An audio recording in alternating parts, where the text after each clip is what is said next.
आज के लिए इस टाइम के लिए काफ़ी डोज हो गई है पढ़ाई की, तो मैं कुछ आपको रिलेटेड टॉपिक पे कुछ पॉइंट्स लेकर आई थी और कुछ केसेस भी लाई थी। इंशाल्लाह केसेस डॉक्टर फहमीना हम सेकंड उसमें कर लेंगे, क्योंकि ज़्यादातर I think all of you are post graduates और हाउस ऑफिसर्स भी हैं।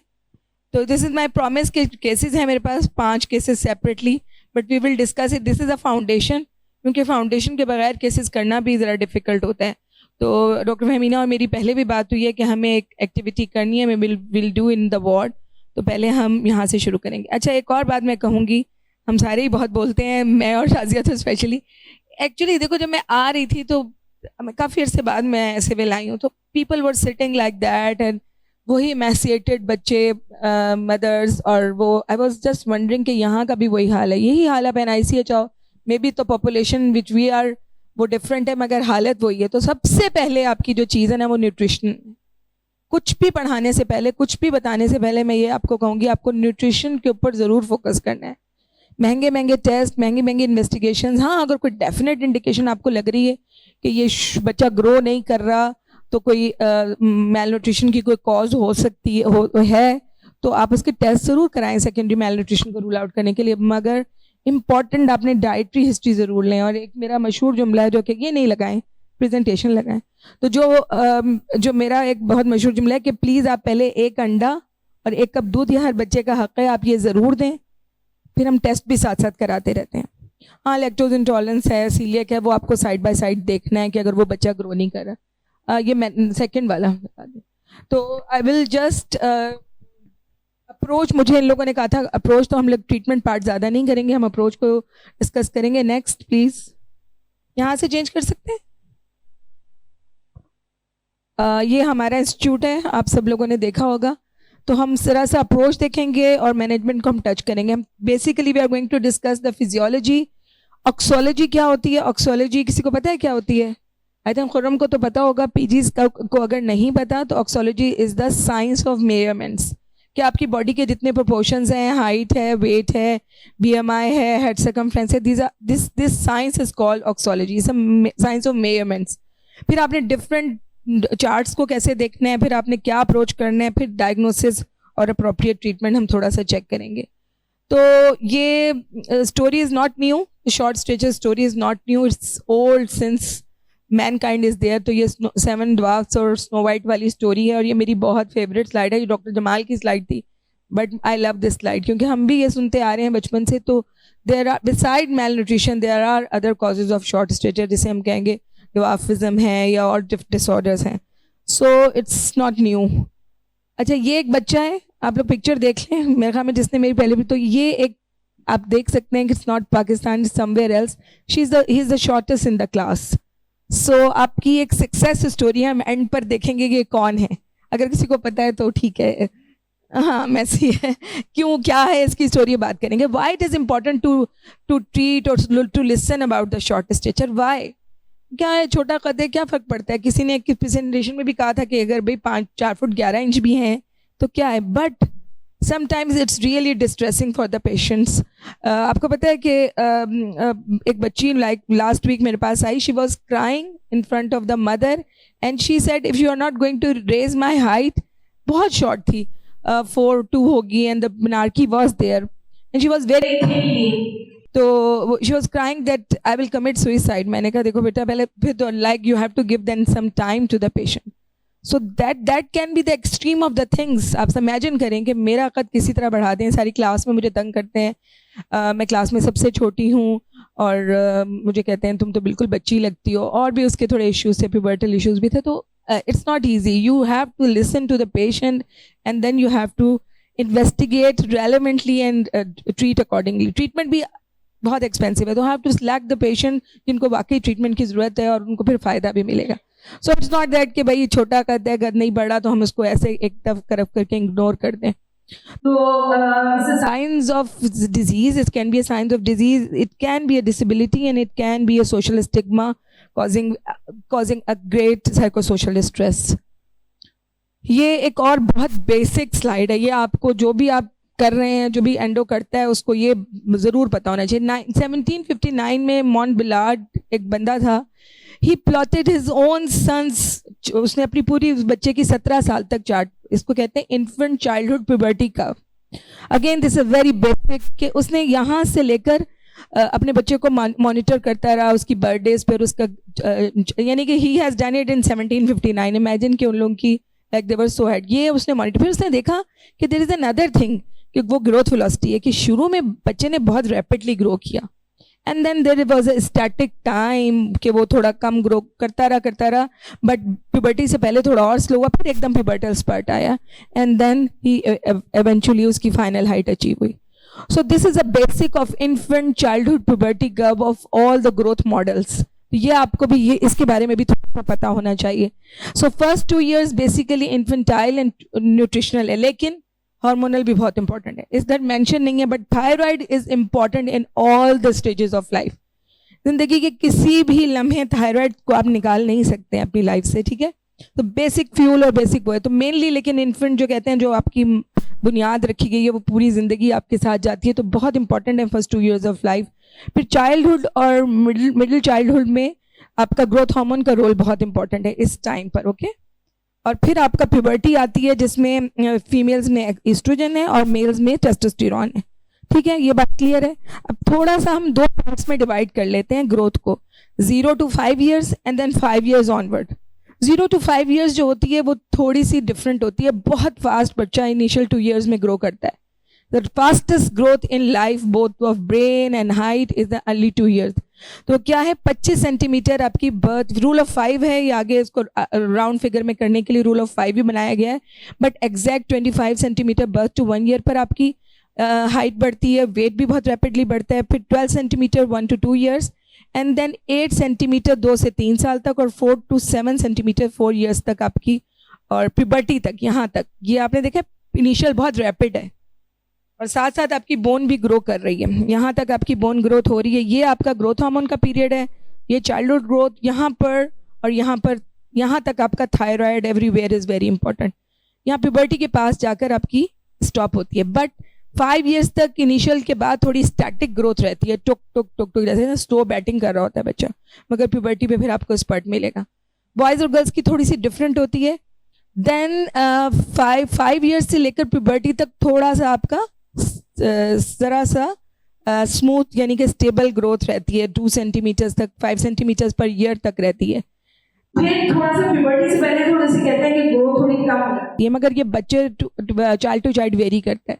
देन प्यूबर्टल स्पर्ट आता है. अर्लियर कहते हैं ना, लड़कियां जल्दी बड़ी हो जाती हैं, तो अर्लियर इन गर्ल्स आपको पता है कि 10 to 12 years पर आपके बच्चियों में ग्रोथ स्पर्ट आने, और स्पर्ट की जो स्पीड है वो अर्ली होती है और थोड़ी कम होती है in girls because of the oestrogen, okay. ये बात आप जहन में रखें. फ्यूज भी जल्दी करती हैं एपिफिसिस. बॉयज़ आपके ब्लू वाले हैं तो लेट, आपकी लेट ब्लूमर्स होते हैं यूजुअली, और इंडिविजुअली कुछ बच्चे जल्दी ब्लूम करते हैं, कुछ बच्चे लेट प्यूबर्टी पे जाते हैं. ये नॉर्मल वेरिएशन है. Then by the age of 15 years to 16 years in girls and 19 years of boy the epiphysis fuse and the growth stops. Height और ग्रोथ, वेट नहीं बढ़ता है, हाइट नहीं बढ़ती है उसके बाद, क्योंकि आपकी कार्टिलेज फ्यूज हो जाती है. तो ये थोड़ा सा समझना जरूरी है कि 2 years तक ग्रोथ है, फिर आपकी 5 years तक थोड़ी स्लो ग्रोथ है, और फिर आपका प्यूबर्टल स्पर्ट है. 10 to 16 सेंटीमीटर्स का बॉयज़ में स्पर्ट आता है, और 5 to 10 सेंटीमीटर्स का गर्ल्स में स्पर्ट आता है. इससे ज़्यादा नहीं होता यूजुअली, मगर again variation according to the parental height में होती है. तो ये बात आप लोगों को फोकस और समझ में आना ज़रूरी है. आई नो आप लोग थके हुए हो और थोड़ा सा ज़्यादा है ये, लेकिन ज़्यादा तो बहुत सारे फैक्टर्स हैं. मैं अब आगे रैपिडली जाऊँगी, तो ये आप समझ लें तो काफ़ी हद तक आपको चीज़ें आगे समझ आ जाएंगी. बहुत सारे फैक्टर्स पे आपकी नॉर्मल ग्रोथ डिपेंड करती है. जेनेटिक फैक्टर्स हैं, ऑफ कोर्स माँ बाप की हाइट का एवरेज. फिर न्यूट्रिशनल हमारी पॉपुलेशन में बहुत ज़्यादा है. मदर आती है 8 बच्चे हैं, ये मेरा बच्चा सबसे छोटा जो है ग्रो नहीं कर रहा. प्लीज़ आप देखो 8 बच्चों के साथ इस माशरे में न्यूट्रिशनल रिक्वायरमेंट पूरी करना आसान नहीं है. So I have to take a detail nutritional history. Do not ignore the nutritional history. वो कहते हैं कुछ खाने को ही नहीं है तो फिर क्या बच्चे की हाइट बढ़ेगी. Metabolic of course different metabolic causes हैं, जिसमें बोन्स की मेटाबॉलिज्म बहुत इंपॉर्टेंट है. रिकेट्स के बच्चे हैं या स्केलेटल डिस्प्लेजियाज हैं, बोन के इसमें डिसऑर्डर्स आते हैं. फिर एंडोक्राइन है जिसमें थायराइड एंड आपका ग्रोथ हार्मोन बहुत इंपॉर्टेंट है. एनवायरमेंटल में सबसे ज़्यादा साइको सोशल स्ट्रेस है. Psycho social stress, deprivation, parents की सेपरेशन, ये भी बहुत इंपॉर्टेंट फैक्टर है और इसकी non studies and have proven कि there is a definite relationship growth में। जो बच्चे स्ट्रेस में रहते हैं, मदरसे भी जा रहे हैं, स्कूल में भी पढ़ रहे हैं, पढ़ाई का नेचुरल स्ट्रेस है, ग्रोथ उनकी आप सारे कुछ करा लो आपको नॉर्मल मिलेगा, बट ग्रोथ उनकी अंडर वो रिलेटिवली कम होती है। अच्छा, अब 4 चीज़ें बहुत इंपॉर्टेंट है। जो भी आपका कोई बच्चा आ रहा है, मदर लेकर आ रही है, एक तो प्लीज़ मदर को सुन ले, इग्नोर नहीं करें। 4 दफ़ा वो 5 दफ़ा मोहल्ले के डॉक्टर के पास जा रही है, वो कह रही है कि इसका कद नहीं बढ़ा, कद नहीं बढ़ा, ग्रोथ हार्मोन डेफिशिएंट लगता भी है, लेकिन आगे नहीं जाता वो बच्चा, वहीं बैटिंग करता रहता है 5 साल पे जीपी के पास, और वो कहते हैं छोड़ दो। प्लीज़ एक इसके लिए काम है कि आप ग्रोथ चार्ट पे डालें या एसटीएस कैलकुलेट कर लें। आपके पास तो अब पाम में सब कुछ है, आपने अपना मोबाइल खोलना है, उसमें आप जी स्कोर डाउनलोड कर लो। Pete G score is very very useful और टूल बहुत अच्छा है, थोड़ा सा टाइम देना पड़ता है, 5 minute. You can put it on, हम आगे भी बात करेंगे। तो प्लीज़ टेक द उस लिए आपको ग्रोथ चार्ट्स की बहुत इंपॉर्टेंस है। फिर आपके कुछ टेस्ट आ जाते हैं आफ्टर कैटेगराइजिंग कि हाँ इस बच्चे को ज़रूरत है, जो -2 से कम है या जिसकी हाइट बहुत शॉर्ट है, उसके बाद फिर आप ये सब टेस्ट कराते हैं, जिसमें बोन एज बहुत इंपॉर्टेंट है। फिर आपकी स्टिमुलेशन टेस्टिंग आती है और IGF-1 IGF-BP3 आती है। तो पहले हम क्लिनिकल की बात कर लेते हैं कि history of IUGR, SGA, family history is very important. Father mother की हाइट कब अचीव हुई थी, अगर उन्हें याद है, यूजुअली याद नहीं होता, लेकिन अगर वो याद है, कोई मेडिकेशन ली हुई है, ग्लूकोकॉर्टिकॉइड्स, बहुत इंपॉर्टेंट। डाइटरी हिस्ट्री मैंने आपको बार बार बताया, थॉरो आपका डिटेल एग्जामिनेशन भी, फिजिकल एग्जामिनेशन जिसमें आपके बॉडी प्रोपोर्शन। अच्छा, mid line defects, cleft palate के बच्चे हैं, पिट्यूटरी का मसला होगा ही होगा, ये नॉन फैक्ट है कि जो मिड लाइन डिफेक्ट्स हैं, सेंट्रल इंसाइजर है या कोई भी एनकेफ्लोसील है यहाँ पर, तो ये सब आपकी मिड लाइन डिफेक्ट में जाएंगे। वो कहते हैं क्लेफ्ट पैलेट का बच्चा है तो ये तो खा ही नहीं रहा होगा तो उसकी हाइट नहीं बढ़ी, but pituitary issues are there, so you have to keep that thing in mind. और फिर रिकेट्स है, और फिर आपके क्लिनिकल टूल्स हैं बहुत important, growth charts, growth velocity, mid parental target height and height prediction है।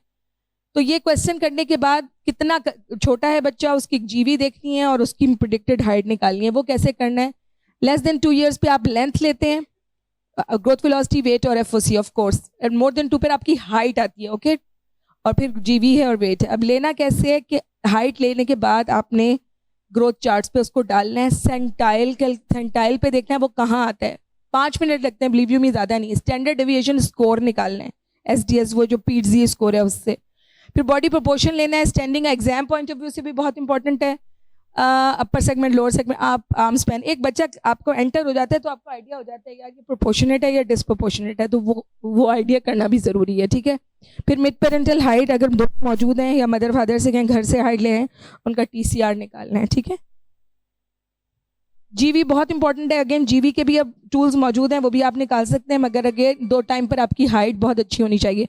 छोटे बच्चों में आपने लेंथ लेनी है, और जो आपका ये लेंथ बोर्ड आता है, मेरे ख्याल में आप लोगों के पास भी होगा, ये हमारे पास तो है, और ये आपका हॉल्शियन स्टेडियोमीटर है। शूज़ उतारने हैं, लाइट क्लोथिंग रखनी है, तो पोनी ना बनी हुई हो और इस तरह से कोई सर पे ज़्यादा वो ना हो, तो फिर आपको स्ट्रेट करना है, but head, buttocks and heels should face vertical surface and they should look straight. एक सेंटेंस लाइन होती है, वो आपने सर सीधा रख के वो भी देखनी है। तो 3 दफ़ा हाइट लेनी है यूजुअली, और थोड़ा सा स्ट्रेच करके लेनी है। ये रूल्स इसलिए बनाए गए हैं कि जब भी वो आए फिर इसी तरह को फॉलो करके ले, वरना एक दफ़ा आप 1 सेंटीमीटर कम निकाल रहे होगे, एक दफ़ा आप 1 सेंटीमीटर ज़्यादा निकाल रहे होगे। तो हाइट का एक कॉर्नर ज़रूर होना चाहिए एक पीडियाट्रिक OPD में, that is very important, height और वेट का। टाइम लगता है इसमें भी इन बिजी OPD। फिर upper segment lower segment ratio है, इस पर हम डिटेल में बात नहीं करेंगे, लेकिन 1 हो जाता है by the age of 10। Initially पहले आपका ज़्यादातर 1.7 होता है आपका, फिर आहिस्ता आहिस्ता लिम्स और लेंथ इक्वल हो जाते हैं। ये भी मेजरमेंट है, ये भी आपको देखना है। ज़्यादा मेजरमेंट्स इसलिए नहीं बता रही हूँ आप लोग कि आप लोग खुद परेशान हो जाओगे कि इतना कुछ आ गया है। इसके बाद आपने हाइट लेने के बाद उसको आपने सेंटाइल पर डालना है, ठीक है। सेंटाइल पर डालने के लिए आपको ये रफ एक आइडिया है कि कैसे आपने एग्जैक्ट लेकर डालना है, आगे हम दोबारा बात करेंगे। फिर वेट लेना है और हाइट लेना है, ऑफ कोर्स 0 एरर निकाल के वेट लेंगे, और BMI भी कैलकुलेट करना होता है। FOC most probably you know. अच्छा, अब ये 3 चीज़ें हैं ग्रोथ चार्ट पे इंपॉर्टेंट, जिसमें आपके परसेंटाइल पे बच्चा कहाँ आ रहा है, SDS स्कोर क्या है, मिड पेरेंटल हाइट क्या है। ये आपका बेसिक है आपको देखने के लिए कि बच्चा शॉर्ट है या नहीं। नॉर्मल हाइट आपकी बेल शेप कर्व को फॉलो करती है। ये हमें बहुत परेशान करती हैं ये बातें, लेकिन अगर थोड़ा सा समझ लें तो मुश्किल नहीं है। ये जो जीरो है ना 50th परसेंटाइल होता है।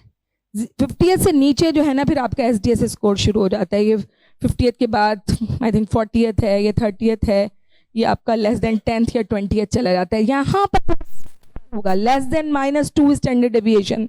The new relevant point is less than -2 standard deviation को आप इन्वेस्टिगेट करेंगे, ठीक है, और मॉनिटर भी करेंगे। इससे ऊपर जो है 50th परसेंटाइल से ऊपर फिर आपकी नॉर्मल हाइट है। ये SDSS है, ये आपका सेंटाइल्स है। इसकी रिलेशन क्या है ये मैं आपको बता देती हूँ। यहाँ देखें आप 50th 0 SDSS है, 25th -10th -1, 3rd -1.8।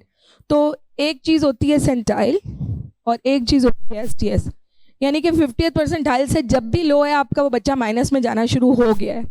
25th वाला तो बिल्कुल आपका, लेस देन 10th वाला तो -1 पर पहुँच गया है। तो -2 आपका बच्चा, आप बहुत मार्जिन देते हैं। अब जब आपका -2 पर पहुँच गया तब तो आपको उसको देखना पड़ेगा ना। और अगर -3 -4 पर है तो इमीडिएट इन्वेस्टिगेशन है, कोई डिले नहीं है कि जी GV मॉनिटर कर रहे हैं या नहीं। -2 पर है तो कभी कभी हम देख लेते हैं, नॉर्मल वेरिएंट होते हैं, मगर अदरवाइज जब आपका ये बच्चा इतने नीचे बैटिंग कर रहा है तो फिर आपको सब कुछ देखना है। ओके, यहाँ पर आ गया बच्चा -2। अगेन आपके पास PTZ स्कोर का चार्ट है, आप डाउनलोड कर लो, सब लोग डाउनलोड करो, जो एंडो में इंटरेस्टेड हैं, जो नहीं इंटरेस्टेड हैं वो करें या अपना हेल्प ढूंढे, उनसे करवाएं OPDs में। फिर आपका आता है मिड पेरेंटल हाइट। तो मिड पेरेंटल हाइट का बहुत आसान फार्मूला है कि फादर्स हाइट मदर्स हाइट और +13 हम बॉयज़ में करते हैं, उसको 2 से डिवाइड, टोटल को फिर इक्वल टू करके फिर आप 2 से डिवाइड करना, और टारगेट गर्ल्स हाइट को -13 करते हैं। अगेन ये आपका पोटेंशियल ऑफ हाइट है जिसको आपको देखना होता है। इफ द उसके बाद ये निकालने के बाद आप एक चीज़ कैलकुलेट करते हैं जिसे TCR कहते हैं। जो आपकी मिड पेरेंटल हाइट आई, बच्चा उससे +10 सेंटीमीटर ऊपर होगा या -10 सेंटीमीटर नीचे होगा, इसको कहते हैं TCR, target centile range. Okay, ये बात समझ आ गई है। अब ये गर्ल लीजिएगा, मैंने आगे गर्ल का चार्ट लगाया हुआ है। तो ये गर्ल 8 इयर्स है, हाइट 104 सेंटीमीटर है। ऑब्वियसली 100 सेंटीमीटर 4 इयर्स पर होती है, बहुत शॉर्ट है। SDSS इसका -3 था। तो फिर भी हमने father's height mother height, mother भी बहुत कोई टॉल नहीं है, 142 है। अच्छा एक बात सुन लो कि 165 to 175 पाकिस्तानी मर्दों की हाइट होती है यूजली, और इसी तरह जो फीमेल्स हैं 150 to 160, इससे ज़्यादा हमारी एवरेज हाइट नहीं है पाकिस्तानी पॉपुलेशन की। ऐसा कोई फिगर नहीं है, लेकिन अच्छा जो चार्ट हम फॉलो करते हैं वो CDC सेंटाइल चार्ट WHO के करते हैं। कुछ लोग ब्रिटिश करते हैं, मगर CDC सेंटाइल्स आर मोर फ्रेंडली और यूज़र फ्रेंडली भी हैं, और वही हम फॉलो कर रहे हैं। तो आप लोग भी चाहें तो वो फॉलो करते हैं। तो अब आपने ये बच्ची आ गई जिसके फादर मदर की हाइट यही थी, और मिड पेरेंटल हाइट निकालनी है और TCR निकालना है। अब इसका क्या किया हमने, ये तो खैर दूसरा बच्चा, ये आपने इसकी टारगेट हाइट बन रही है, फादर्स हाइट 163, मदर्स हाइट 142। तो तकरीबन इसकी -13 392 समथिंग आ रही है। उसको -13 करके 2 से डिवाइड करके -13 किया तो 146 इसकी टारगेट हाइट बन रही थी, और +-10 यानी कि 156 to 136 इसकी TCR है, टारगेट सेंटाइल रेंज है। तो ये उस बच्चे का ग्राफ बन गया है। अब अगर ये बच्ची 142 पे बैटिंग कर रही है तो ये अब तकरीबन अपने मिड पेरेंटल हाइट के पास चली जाएगी, ठीक है। तो ये अपने अम्मी अब्बू के हिसाब से सही है। अब अगर इसमें एक क्लू है, एक ग्लिच है कि अगर पेरेंट्स में से मदर को कोई शॉर्ट स्टेचर का प्रॉब्लम है, मदर सीलिएक थी या मदर ग्रोथ हार्मोन डेफिशिएंसी थी, तो हो सकता है इस बच्ची को भी हो। तो इसलिए आपको देखना भी ज़रूरी होता है। तो ये अपने पेरेंट्स के हिसाब से, अगर उसके पेरेंट्स की ये हाइट है और 146 उसकी हाइट है तो ये सही जा रही है। मगर अगर उसके पेरेंट्स टॉल होते तो वो फिर ऑब्वियसली वो बहुत पीछे होती, तो उसको तो और करने की जरूरत थी, ठीक है। तो ये आप TCR पहले आपने मिड पेरेंटल हाइट कैलकुलेट कर ली, फिर TCR निकाल लिया। ये दो बहुत इंपॉर्टेंट है, टारगेट सेंटाइल रेंज, ठीक है। और ग्रोथ वेलोसिटी के अलग से चार्ट्स मौजूद हैं, गर्ल्स और बॉयज़ के अलग, तो वो आपको करना है। ग्रोथ वेलोसिटी की मैं ज़्यादा डिटेल में बात नहीं करूँगी, ये भी आप टूल से कैलकुलेट कर सकते हैं। ये रूल ऑफ 5 आसानी के लिए बनाया गया है कि फर्स्ट ईयर में 25, फिर 10, फिर 5 ईयर्स के बाद 5 ईयर से 12 ईयर्स तक 5 सेंटीमीटर्स पर ईयर तक बढ़ती है, और इनिशियली 2 ईयर्स to 4 ईयर्स आपकी 10 सेंटीमीटर्स ऑलमोस्ट बढ़ती है, ठीक है। तो ये आप जहन में रख लें तो अच्छा है, वरना अच्छा डेफिनेशन अब ये सुन लें, ये माइनस सिर्फ ऊपर पे जोर दें, बाकी छोड़ दें। -2 स्टैंडर्ड डेविएशन से अगर नीचे है तो उसको आपको इन्वेस्टिगेट करना है, ओके। और अगर ये दोनों चीज़ें दी हुई हैं इमीडिएटली कब करना है, अगर हाइट -3 STS से बिलो द मीन है तो फिर आपको फौरन करना है। फिर आप डिले नहीं करोगे कि मैं 3 महीने इसकी जीबी देखूं, 1 साल इसकी ग्रोथ देखूं, नहीं, आपको उसी वक्त -3 से कम है तो उसी वक्त इन्वेस्टिगेट करना है। तो अभी तक हमने क्या सीखा है? एक्यूरेट मेजरमेंट बहुत इंपॉर्टेंट है, ग्रोथ चार्ट्स बहुत इंपॉर्टेंट है, height follows a normal distribution curve और calculation of the mid parental height is very important and growth velocities of course varies with the age और बहुत इंपॉर्टेंट। अब causes की बात कर लिए, बहुत लिस्ट लंबी है लेकिन इससे परेशान ना हो।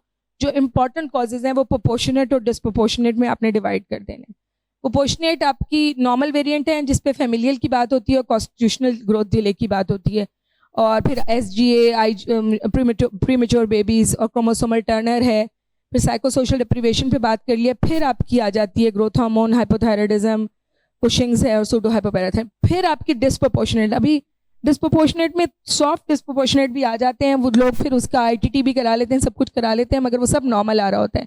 तो इसमें कॉन्ड्रोप्लेजिया इज ऑन द टॉप, फिर आपकी शॉर्ट ट्रंक की स्पॉन्डिलोस्पाइन भी छोटी है, एपिफिजियल डिस्प्लेजियाज बहुत इंपॉर्टेंट है, MPS वेरी इंपॉर्टेंट, मॉर्क्यू आपको पता है, स्पाइन भी छोटी है और लिम्स भी छोटे हैं। तो ये आपको प्रोपोर्शनेट और डिस्प्रोपोर्शनेट का डिफरेंस भी आना चाहिए। Now there is constitutional delay of growth and family, इस पे डिफरेंस करना एक एंडोक्राइनोलॉजिस्ट के लिए बड़ा क्रूशल होता है और बड़ा पॉइंट होता है। कॉन्स्टिट्यूशनल डिले यानी कि ये बच्चा और इसकी फैमिली में बच्चे देर से बड़े होते हैं, पहले थोड़े हल्का हल्का चल रहा है वो, अच्छा इसके फादर भी ऐसे थे, इसके चचा भी ऐसे थे, तो उन्होंने लेट हाइट अचीव की, लेट ब्लूमर्स भी इन्हें कहा जाता है, तो ये भी लेट होगा। तो लेकिन उस पॉइंट पे आपको डिसाइड करना कि ये बच्चा कॉन्स्टिट्यूशनल है या फैमिलियल है या इसको कोई और इशू तो नहीं है, मल्टीपल पिट्यूटरी तो नहीं, ये बहुत इंपॉर्टेंट है। तो उसके लिए हमारे पास इसीलिए उसको अलहदा रखा गया है physiological short stage. Multiple pituitary तो सेपरेट हो जाएगा, वो फिजियोलॉजिकल नहीं है, मगर ये दोनों चीज़ें फिजियोलॉजिकल हैं। तो इसमें आपको कैसे डिफ्रेंशिएट करना है, दोनों में बॉयज़ में ज़्यादा, दोनों फैमिलियल में गर्ल्स और बॉयज़ में दोनों है, कॉन्स्टिट्यूशनल ज़्यादा बॉयज़ होते हैं, गर्ल्स नहीं होती हैं ज़्यादातर। और इसमें दोनों चीज़ें, लेंथ एट बर्थ नॉर्मल होती है, फैमिली हिस्ट्री माँ बाप दोनों छोटे हो सकते हैं या मदर या फादर में से कोई एक बहुत शॉर्ट हो सकता है। और इसमें कहते हैं जी इसके फादर की भी दाढ़ी मुझे लेट आई थी, इसके भाई की प्यूबर्टी भी लेट होती है कॉन्स्टिट्यूशनल में, फैमिलियल में प्यूबर्टी लेट नहीं होती। ये भी एक बहुत इंपॉर्टेंट चीज़ होता है कि उसमें एडेनार्की के साइंस फैमिलियल में आना शुरू हो जाते हैं जबकि कॉन्स्टिट्यूशनल में नहीं आते। तो इससे भी आप डिफ्रेंशिएट कर लेते हो कि भाई ये फैमिलियल है या कॉन्स्टिट्यूशनल है। पेरेंट्स का स्ट्रेचर शॉर्ट होता है, वन और बोथ, और एवरेज होता है। हाइट वेलोसिटी नॉर्मल होती है but gains more than 4 centimetres और ईयर्स। शुरू में वो बाय बर्थ ही थोड़े थोड़े छोटे होते हैं, इसमें भी हाइट वेलोसिटी नॉर्मल होती है। प्यूबर्टी नॉर्मल, इसमें प्यूबर्टी डिलेड है। ये एग्जामिनर्स का भी बड़ा फेवरेट सवाल है। Bone age is equal to chronological age, जाहिर है फैमिलियल में बोर्न एज भी वही होगी जो क्रोनोलॉजिकल एज होगी। Bone is a very important investigation in all. अच्छा, इसमें बोर्न एज थोड़ी सी डिलेड होती है, ओके समझ आ गई। ये तो कॉन्स्टिट्यूशन में आपको थोड़ी सी डिले मिल सकती है। फाइनल हाइट इज शॉर्ट की तरह की हाइट हो जाएगी, थोड़े थोड़े छोटे रहेंगे, मगर ये नॉर्मल हो जाती है कॉन्स्टिट्यूशनल में।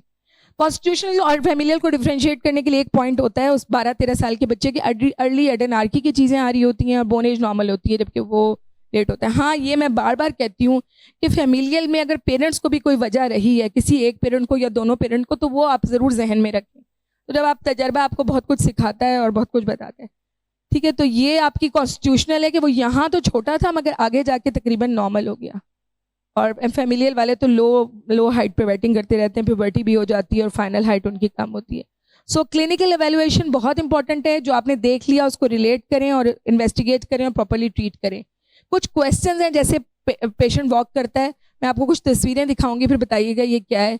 स्पेशल फेशीज है, आपने देखा है, डाउन्स है, टर्नर है, रसल सिल्वर। तो ये क्या लग रहा है कि 22 साल का बच्चा आया था जिसकी अर्ली प्यूबर्टी थी, लेकिन मतलब हल्के सॉफ्ट साइन से प्यूबर्टी के, लेकिन बिल्कुल कोर्स ड्राई स्किन थी, height very short 106, course skin थी, हाइपोथायराइड, वेरी गुड। जरा सब पानी दे।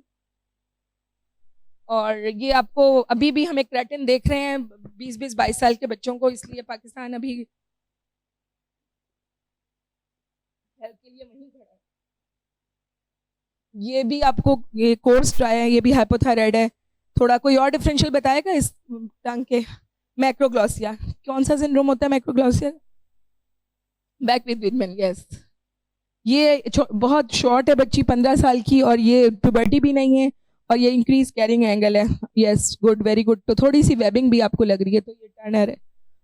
ये आपकी शील्ड लाइक चेस्ट है, हल्का सा कैरिंगल स्लाइड वेबिंग लग रही है, बहुत शॉर्ट है, 15 ईयर्स के। शील्ड लाइक चेस्ट क्या होगा? Noonan, very good, Noonan. Shield like chest, Noonan and short stature, delayed puberty.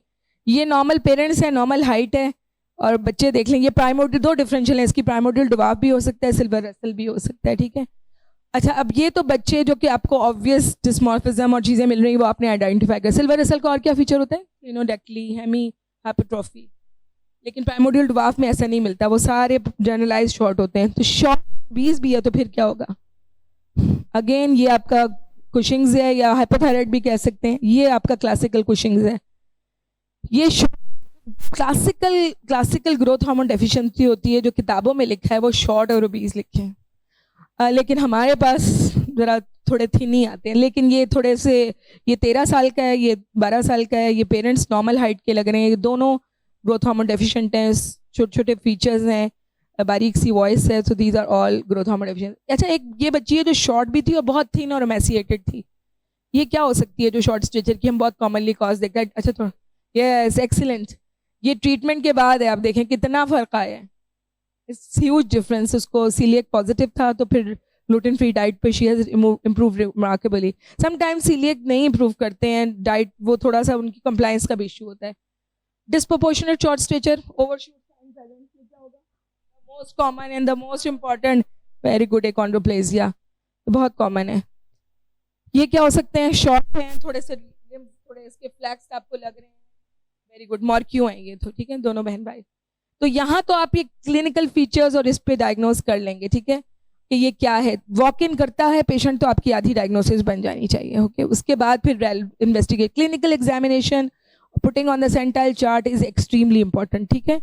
जो रिलेटेड ग्रोथ हार्मोन की जो प्रॉब्लम है, एक मैं आपको एक और बात बता दूं कि ग्रोथ हार्मोन पल्सेस में निकलता है, it is never secreted like that, line नहीं होती, कभी ऊपर कभी नीचे।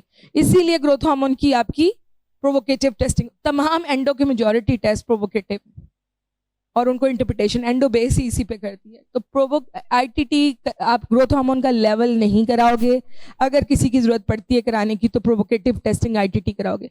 ये नॉर्मल एक्सेस है जो आप लोग समझ भी लेंगे, देख भी लेंगे। Growth hormone deficiency is a very important cause. जिन सेंट्रल लाइन डिफेक्ट्स हैं, जेनेटिक कॉजेज हैं बहुत ज़्यादा। मैंने आपको बता दिया कि डिस्क्रीट इरेगुलर पल्सेस होती हैं, उसमें सिक्रीट होता है।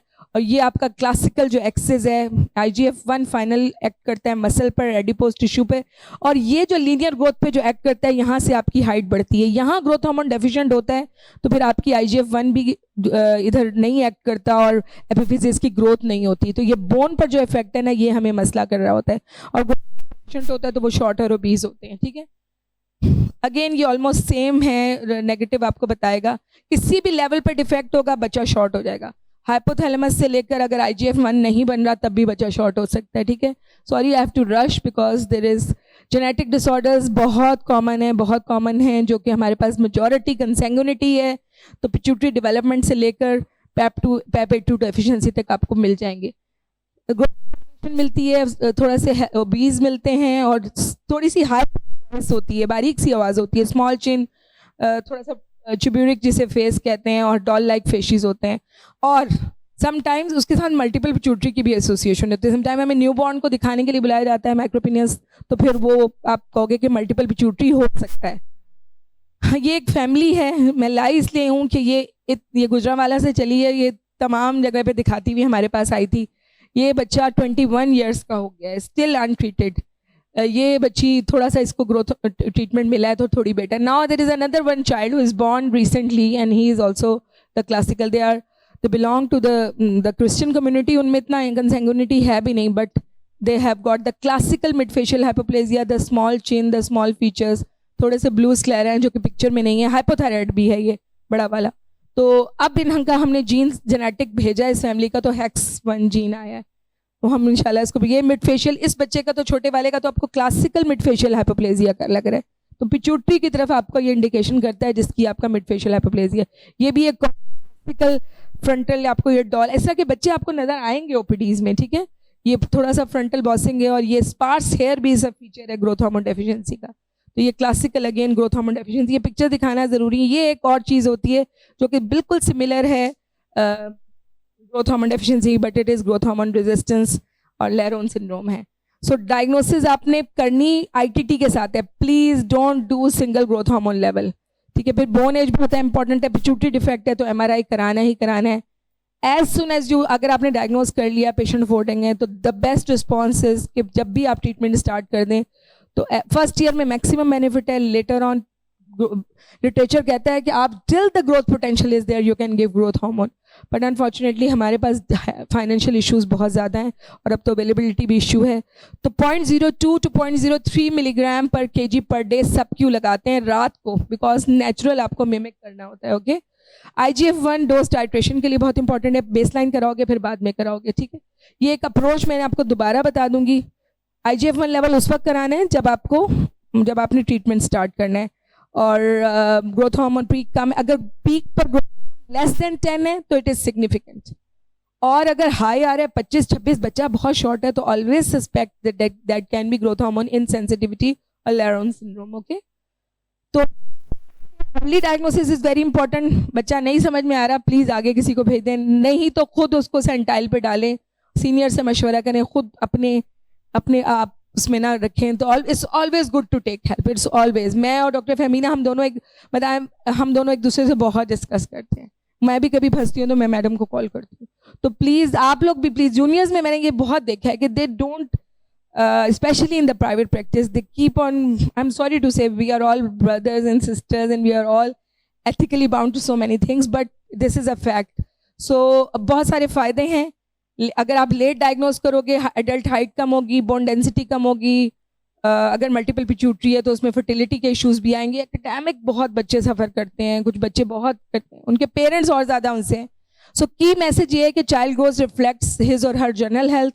तो आप लोग प्लीज़ अर्ली डायग्नोज करें और अर्ली ट्रीट करें। ये मेसी की तस्वीर है, तो उसको ग्रोथ हार्मोन मिला था और उसकी मदर ने अपनी शहर चेंज किया, अपनी जगह चेंज की, because they could not afford. और जो क्लब उनको अफोर्ड कर रहा था वो उस मदर अपने बच्चे को लेकर वहाँ गई। She use to work at homes. तो ये स्पोर्टिंग डायरेक्टर ऑफ बार्सिलोना ने इसके लिए सपोर्ट किया इसको, ग्रोथ हार्मोन, और फिर ये आपको पता है कि कहाँ पहुँचा। तो ये स्टिल प्रॉब्ली, हमने सुना है ये अनऑफिशियल है कि इसको स्टिल ग्रोथ हार्मोन मिलता है, क्योंकि ये एक और डिस्कशन है कि once the growth hormone deficient is always the growth hormone deficient. तो एक एडल्ट में भी आपको कभी कभी देना पड़ता है। तो once you diagnose it and once you treat it properly, the reward is from Allah and the patient also, of course. Thank you so much, thank you everyone. Second episode बाद में। एनी क्वेश्चंस तो मैं I would be happy to answer.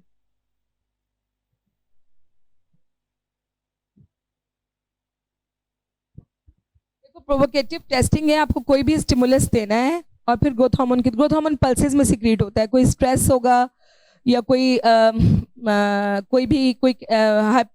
Hypoglycaemia, कोई chemical ऐसा आपका stress आपको देना पड़ेगा जिससे ग्रोथ हार्मोन का लेवल राइज हो, otherwise growth hormone level rise नहीं करेगा। तो उसको, वो आपको जो स्ट्रेस देना होता है या जो आपको ट्रिगर देना होता है, वो आपका कहलाता है प्रोवोकेटिव टेस्टिंग, ठीक है। उसमें आपके बहुत सारी चीज़ों से प्रोवोकेशन की जाती है। हम इंसुलिन से करते हैं, हम इंसुलिन देते हैं, हम हाइपोग्लाइसीमिया अचीव करते हैं, यानी कि इनिशियली अगर 50 है तो इनिशियली 100 है तो लेस देन 50 हो जाए तो फिर उस पर जो ग्रोथ हार्मोन का लेवल है, the peak is usually after achieving the hypoglycaemia, next level पे आपको पीक मिलेगी। एक इस पे और भी चीज़ बात हो सकती है पूरी डिटेल में। ITT दुनिया भर इसको आर्मी वाले एक्सरसाइज से करते हैं, एल डोपा से भी होता है, एल डोपा की टेबलेट दी जाती है, उसमें टेकिकार्डिया देखा जाता है, वो भी एक तरह बच्चों के लिए थोड़ा कम्बरसम होता है। हम नहीं करते, हम इंसुलिन करते हैं और हम सिंगल करते हैं। आइडियली 2 प्रोवोकेटिव होनी चाहिए, आइडियली जो गाइडलाइंस कहती है 2 प्रोवोकेटिव, मगर हमारे पास अनफॉर्चुनेटली एक तो एक्सपेंसिव है, 22-25 हज़ार का आगा खान से हो रहा है, लेकिन हम अपने बच्चों का जब तक NICH में किट होती है फ्री करते हैं, और उसके बाद हमारी एक लैब है वो हमें तकरीबन 4000 में कर देती है। तो प्रोवोकेटिव टेस्टिंग यही है कि आपको स्ट्रेस देके उसका लेवल, लोग ग्लूकागॉन से कर रहे हैं कि वो सेफेस्ट है, उसमें हाइपरग्लाइसीमिया होता है। दुनिया भर में बहुत से लोग, हर सेंटर का अपना एक वो है, लेकिन हम लोग ज़्यादातर गॉश और इंग्लैंड में इंसुलिन फॉलो होती है तो हम उसी को फॉलो करते हैं। तो आप लोग भी खुद से नहीं करें, प्रॉपर सेटअप होना चाहिए। हर बंदा खड़े होकर अपने क्लिनिक पे ITT नहीं कर सकता, तो आपको एक proper setup, proper guide, proper monitoring हो, देन ओनली यू कैन, क्योंकि sometimes the children can develop hypoglycaemia और फिट्स हो जाते हैं, तो then it becomes a nightmare for you. वो कराने कुछ और गए थे, कुछ और आपके पीछे हो जाता है. So have to be careful, you have to give stimulus and then you check multiple growth hormone levels. 6 तकरीबन ग्रोथ हार्मोन लेवल्स करते हैं, 0 पर, फिर 30, 60, 120 तक हम करते हैं. तो डिफरेंट टाइमिंग्स पे हम ग्रोथ हार्मोन लेवल्स करते हैं. मेरे पास उसमें है, मैंने उसमें ITT दिखाया हुआ है, but for the sake of time हम we are not going to discuss it right now. Second episode में डॉक्टर फहमीना कर लेंगे. Okay, thank you so much.